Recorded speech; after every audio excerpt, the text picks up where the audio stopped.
Magandang araw sa lahat. Welcome sa aking channel. Marami sa inyo ang nagtatanong kung ano mismo ang ginawa ko upang suportahan ang aking katawan habang ako ay nagpapagaling. Ngayon ay ibabahagi ko sa inyo ang pundasyon ng aking araw-araw na routine. Samahan ninyo ako sa simpleng mga hakbang tungo sa mas malakas, mas masaya at mas healthy na lifestyle. Welcome to New Start. Nutrition. Sa aking nakaraang video, nabanggit ko ang aking mga plant-based na pagkain sa aking top 5 therapeutic foods na video. Isa dito ang garlic na maintenance ko para laging malakas ang aking resistensya laban sa impeksyon at nakatulong ito sa proteksyon laban sa cancer. Exercise. Para sa akin, ang paglalakad ang isa sa pinakamagandang ehersisyo. Hindi kailangan ng sobrang intense na workout para maalagaan ang ating katawan.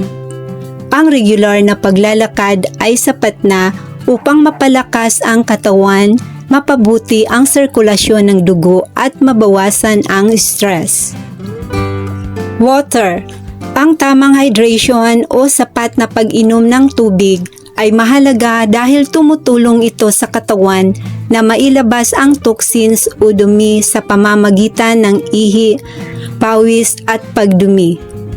Kapag sapat ang tubig sa katawan, mas maayos ang trabaho ng kidneys at atay sa paglilinis ng katawan. Nakakatulong din ito upang manatiling malakas, presko at mas maayos ang daloy ng nutrients sa katawan. Sunlight.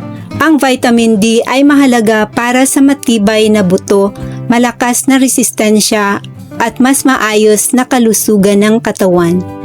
Isa sa pinakamadaling paraan ko para magkaroon nito ay ang pagbibilad sa araw sa umaga sa loob ng 30 minuto. Ang banayad na sikat ng araw sa umaga ay tumutulong sa katawan na natural na gumawa ng vitamin D. Nakakatulong din ito sa magandang mood, energy at mas maayos na tulog. Temperance. Iwasan natin ang mga bagay na nakakasama sa katawan at maging katamtaman kahit nasa mga bagay na mabuti.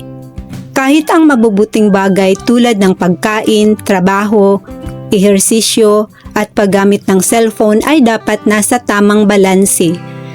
Ang pagiging temperate o may pagpipigil ay tumutulong upang mapanatiling malusog ang katawan at isipan.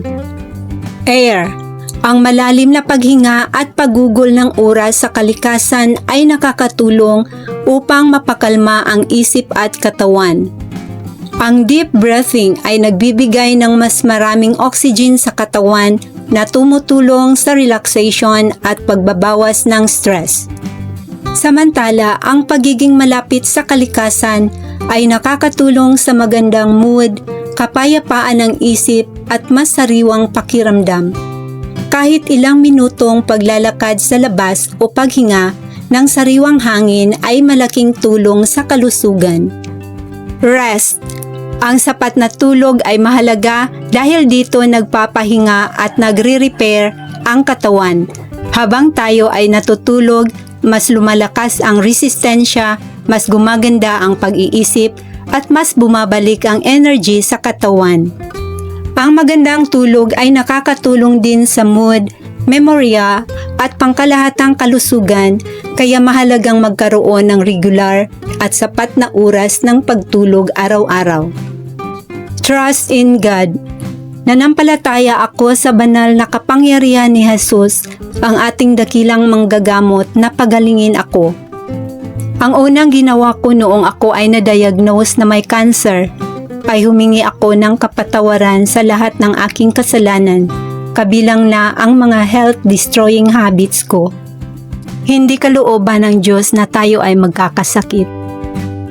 Nagtitiwala din ako sa nakasulat sa Biblia sa Mark chapter 5 verses 25 hanggang 34 nang pinagaling ni Jesus ang babaeng dinudugo sa loob ng 12 taon. Ang kanyang pananampalataya kay Jesus ang nagpapagaling at nagpanumbalik sa kanya. Sa 8 na binanggit ko, ang isa rito na talagang nahirapan ako ay ang temperance. Ngunit nang lumapit ako kay Jesus, natulungan niya akong mapagtagumpayan ang mga hindi mabubuting gawain sa kalusugan. Alin sa 8 na ito ang sa tingin mo ang pinakahamon sundin? Pakibahagi ang inyong sagot sa comment section sa ibaba. Ang pagaling ay hindi nangyayari agad o isang iglap lamang. Ito ay resulta ng sunod-sunod na maliliit na desisyon araw-araw tulad ng tamang pagkain, sapat na pahinga at pag-aalaga sa sarili. Sa bawat araw na ginagawa natin ang tama, unti-unti tayong gumagaling at lumalakas. Paalala, ang mga ibinabahagi ko ay base sa aking personal na karanasan. Kumonsulta pa rin sa doktor para sa tamang paggabay.